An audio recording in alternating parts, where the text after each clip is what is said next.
오늘은 일론 머스크와 함께하겠습니다. 그는 두 스타트업의 CEO입니다.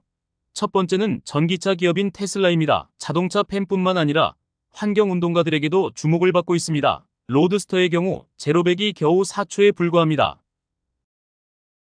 그리고 오직 배터리로만 움직입니다. 테슬라는 이르면 2011년에 전기 세단을 만들어 대중 자동차 시장에 진입할 계획입니다. 스페이스X의 창립자이기도 합니다. 우주여행 비용을 획기적으로 줄이는 것이 목표죠. 작년에는 NASA와 직접 계약을 맺고 국제 우주정거장으로 화물을 옮기기도 했습니다. 그는 솔라시티의 회장이기도 합니다. 가정용, 기업용 태양광 패널을 설치하는 기업이죠. 일론은 실리콘밸리에서 페이팔 초기 멤버로도 유명합니다. 페이팔은 2002년 이베이에 무려 15억 달러에 매각되었습니다. 오늘 이 자리에 그를 초대해서 기쁩니다. 환영합니다. 초대해 주셔서 감사합니다. 오랫동안 찰리 당신의 팬이었어요. 혹시라도 일론 당신을 잘 모르시는 분들을 위해 간단하게 자기소개부터 시작해볼까요? 어떻게 캐나다로 이민을 가게 되었나요? 남아공에서 태어나 공부를 하면서 기술에 많은 관심을 가졌습니다. 게임을 만들어 보고 싶어서 프로그래밍을 독학하기도 했습니다. 그리고 12살에 제가 만든 첫 게임을 팔기도 했어요. 기술에 대해 공부하다가 깨달았는데 모든 혁신은 항상 미국에서 나오더군요. 저는 그런 곳에서 살고 싶었습니다. 그래서 미국에서 살고 싶다고 부모님을 설득했죠. 그때는 두 분 다 별다른 반응이 없으셨지만 결국 캐나다를 거쳐 미국으로 가게 됐습니다. 17살에 캐나다 여권을 받고 3주 뒤에 바로 캐나다로 떠났습니다. 그렇게 캐나다를 통해 미국으로 오셨군요. 그 후에 주변 사람들과 함께 페이팔을 설립했고요. 그리고 15억 달러의 맞습니다. 페이팔을 이베이에 넘기셨죠. 페이팔 이후 돈을 꽤 벌긴 했습니다. 그리고 대학에 다니면서 세 가지 분야에 관심을 갖게 되었습니다. 인류에 큰 영향을 끼칠 분야가 무엇일까 고민했는데 인터넷 기술, 두 번째 지속 가능한 에너지와 교통수단, 세 번째 우주여행을 통해 지구를 넘어 다른 행성으로 진출하는 것이었습니다. 행성 진출은 당시엔 엄두도 못 냈지만 인류의 미래를 위해 정말 중요하다고 생각했어요. 그리고 페이팔로 충분한 돈을 모았기에 그 분야들로 진출할 수 있었습니다. 결론적으로 저는 우주 진출을 위해 스페이스X를, 지속 가능한 에너지와 교통수단을 만들기 위해 솔라시티와 테슬라를 설립했습니다. 우주 진출에 대해 좀 더 얘기해 봅시다. 미국 정부나 NASA 같은 정부기관이 아닌 민간 기업이 어떻게 우주에 진출할 수 있나요? 일반 사람들도 우주에 갈 수 있나요? 우주 진출은 크게 두 가지로 나눌 수 있는데 지구 궤도 위에서 활동하는 분야와 지구 궤도 안에서 활동하는 분야가 있습니다. 차이는 엄청나게 큽니다. 하지만 대중들은 우주로 나가는 것과 궤도로 나가는 것의 차이를 잘 이해하지 못합니다. 잘 구별하는 것이 가장 중요합니다. 지구 궤도 내에서 활동하는 우주선을 만들려면 마 3 정도의 지구 궤도로 진출하기 위해서는 마 25 이상의 속도를 낼 수 있어야 합니다. 심지어 속도를 높이기 위해서는 필요한 에너지 양이 제곱으로 증가합니다. 마하 3의 속도는 9단위의 에너지면 충분하지만 마하 25의 속도는 625단위의 에너지 규모 차이가 100배 정도입니다. 그래서 많은 기업들이 궤도 안에서 활동하려 합니다. 시간이 지나면 그들도 궤도에 진출하겠죠. 제프 베조스의 블루 오리진처럼요. 리처드 브랜슨의 버진 갤럭틱도 그런가요? 기술적으로 큰 진전이 있는 것 같진 않지만 그는 막대한 투자를 받고 있죠. 스페이스X는 어떤가요? 궤도 진출을 향해 나아가고 있습니다. 자본도 훨씬 많이 투입되고 계속해서 기술적인 한계를 돌파해야 합니다. 작년에 처음으로 우리 우주선을 궤도로 보냈습니다. 스페이스X의 정말 큰 이정표였습니다. 그렇다면 다음 단계는 무엇인가요? 우주선을 성공적으로 궤도에 보냈잖아요. 말레이시아 인공위성을 궤도로 보낼 것입니다. 로켓 사업을 하면서 느끼는 것 중 하나는 로켓과 항공 사업은 완전히 다르다는 것입니다. 우리는 로켓이 아니라 발사 서비스를 팔죠. 올해 말에는 케이프 커네버럴 기지에서 로켓을 발사합니다. 팔콘 9이죠. 팔콘 9는 앞으로 본격적으로 활약할 것입니다. 당신은 민간 기업이 이전보다 훨씬 더 많은 것을 할 수 있다고 보시는 건가요? 특히 그동안 규모와 관련된 이유로 정부의 영역으로 여겨졌던 분야에서 말이죠. 민간 기업은 최적화에 매우 능숙합니다. 정부보다 훨씬 좋은 성과와 혁신을 거두죠. 솔직하게 말하자면 그렇습니다. 물론 기초과학이나 연구와 같이 정부의 활약이 필요한 분야도 있습니다. 하지만 스페이스X 이전의 우주 산업에 큰 혁신이나 발전이 없었던 것 같습니다.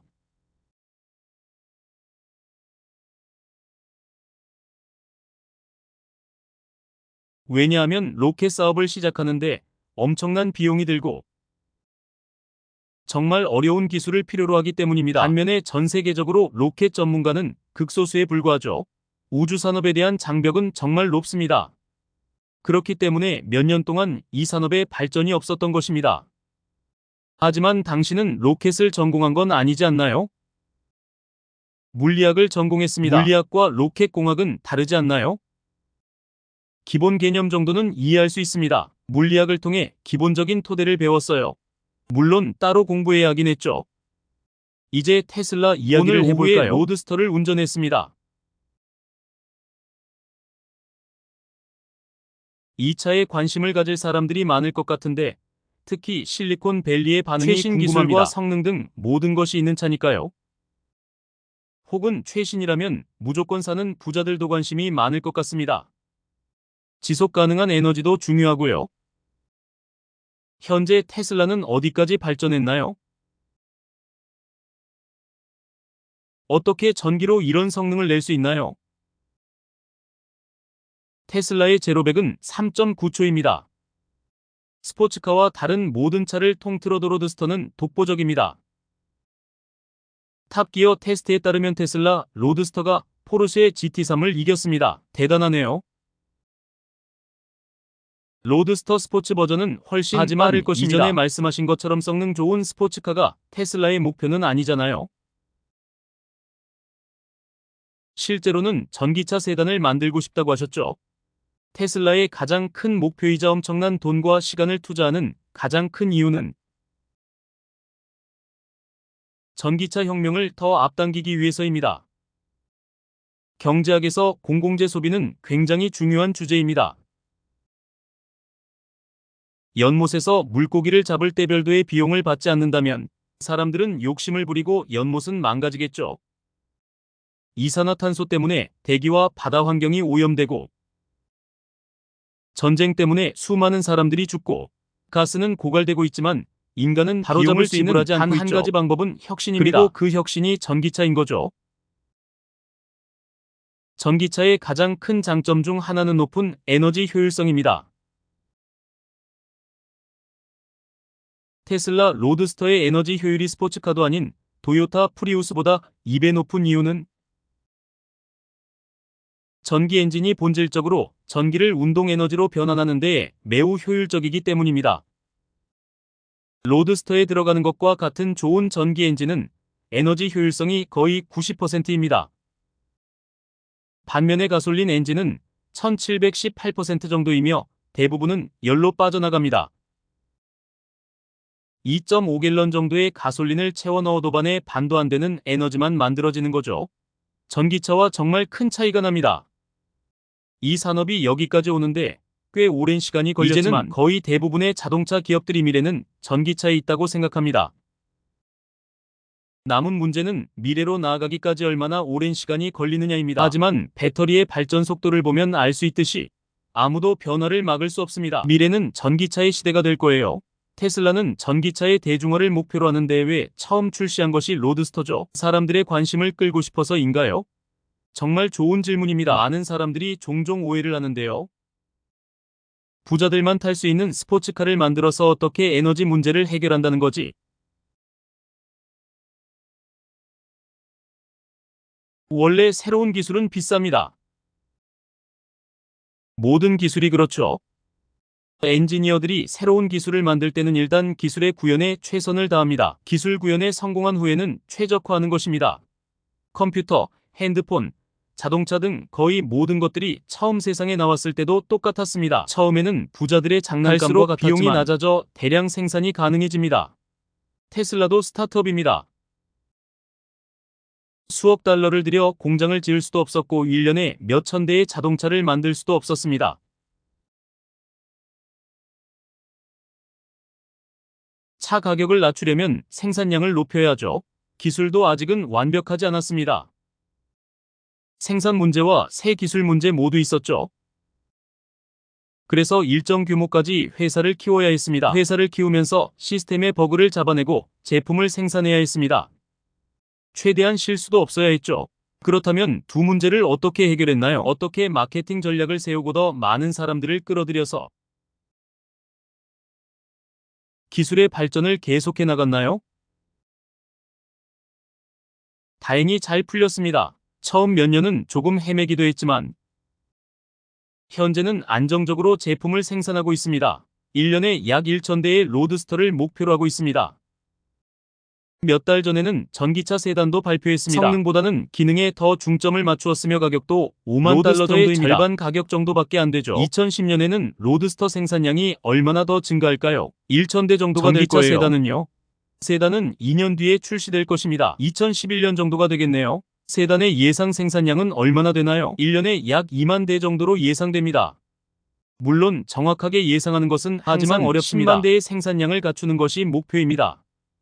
일단 세단을 2만 대 정도 만들고 다양한 버전도 개발하려고 합니다. 전기차도 만들 것입니다. 발전시켜 3만 달러짜리 차를 만드는 것이 목표입니다.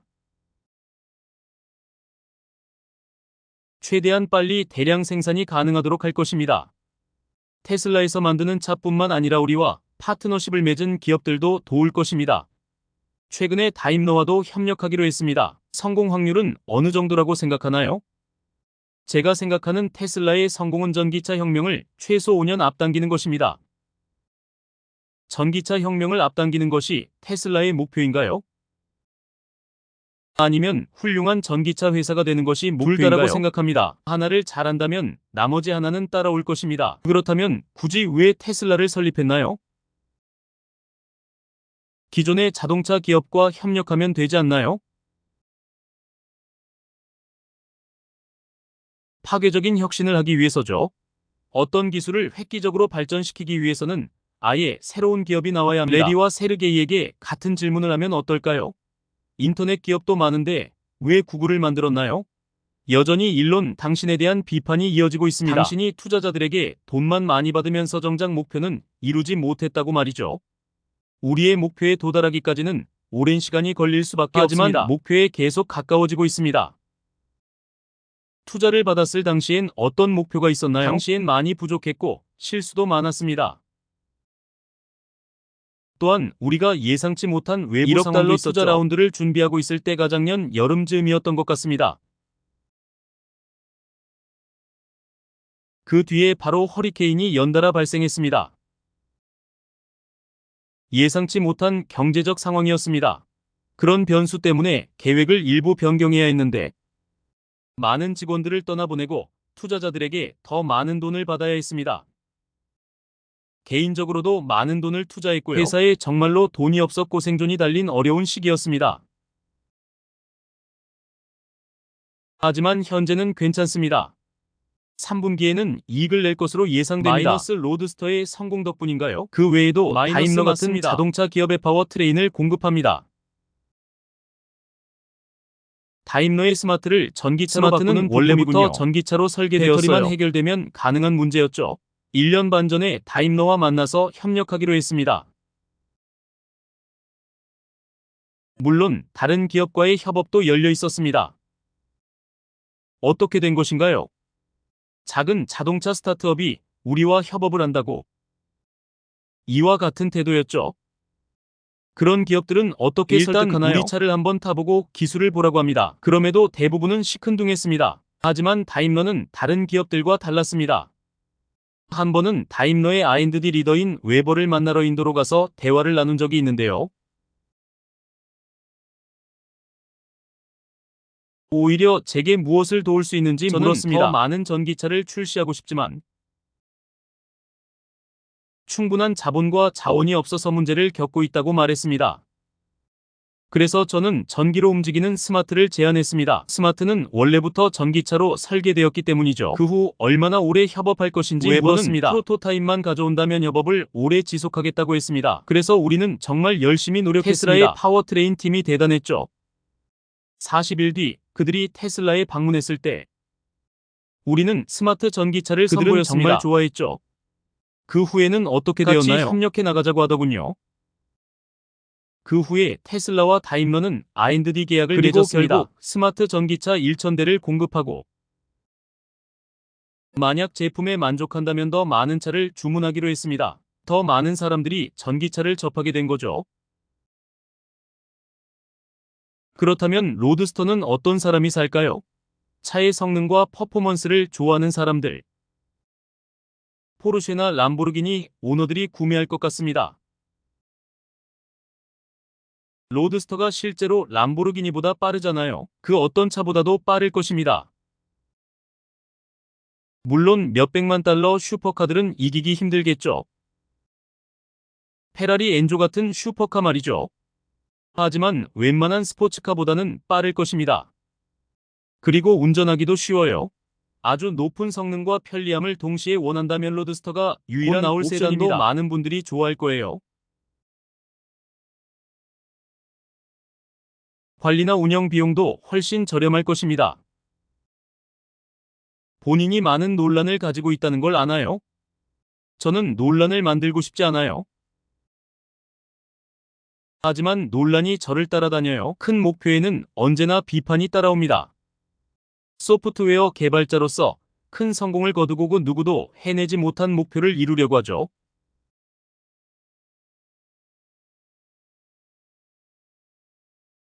기업의 크기가 크든 작든 상관없이 최고의 전기차를 만들려고 하고 우주 비행사들을 실을 로켓을 만들고 있죠. 앞으로 2년 뒤엔 무엇을 할 건가요? NASA가 무엇을 요청하느냐에 따라 다를 것 같아요. 올해는 NASA가 유인 우주선에 대해 얘기할 텐데요. 백악관은 이미 유인 우주비행의 미래에 대해 논의하는 패널을 소집했으며 그들은 몇 달 안에 권고안을 발표할 예정입니다. 저는 그중 일부가 스페이스X에 유리한 방향이 되길 바랍니다. 왜냐하면 대안이라는 것이 만약 스페이스X가 해내지 못한다면 2010년 이후에는 전적으로 러시아에 의존하게 될 것이기 때문입니다. 수십억 달러가 러시아에 흘러 들어갈 것입니다. 최악의 상황이 되는 거죠. 직접 우주에 갈 생각이 없으신가요? 아직은 없습니다. 가고 싶긴 한가요? 만약 제가 하고 싶은 대로 할 수 있다면 진작 우주에 갔을 것입니다. 기회가 되면 가고 싶습니다. 세르게이 브린은 가고 싶어 하나요? 기회가 되면 가고 싶다고 하긴 했습니다. 언젠가는 저도 우주에 가고 싶습니다. 이제는 개인적으로 위험을 감수하는 게 거의 힘들어진 시점에 온 것 같습니다. 예전에는 정말 많은 위험을 감수하곤 했죠. 아이들 때문인가요? 아이들도 있고 회사들에 대한 책임도 있다 보니 말이죠. 그래서 지금 시점에서 개인적인 위험을 감수한다고 하면 단순히 제 자신만의 문제가 아니게 됩니다. 다시 한번 와주셔서 감사드리며 앞으로